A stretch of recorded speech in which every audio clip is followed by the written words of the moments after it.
तुम्ही ऐकलात का? एक शब्द शेतकऱ्याबद्दल बोललं का नरेंद्र मोदी? पिण्याचं पाणी आज अनेक भागामध्ये नाही, त्याच्याबद्दल नरेंद्र बोलले का?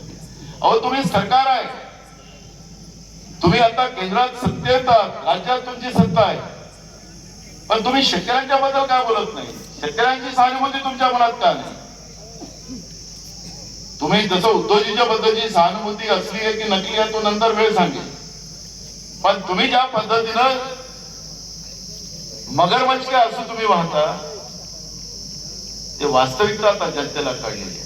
आणि म्हणून मला सगळ्यांनी मगाशी म्हणाले त्याप्रमाणे आमच्या वजासाहेब म्हणाले की लोकांनी निवडणूक हातात, अत्याचाराची काही परिसीमा असते, ही परिसीमा आता भाजपने ओलांडली आणि त्याचं फळ आता त्यांना भोगावं लागेल. मी आपल्याला वेळेप्रमाणे थोडस बोलायचं खूप होतं, पण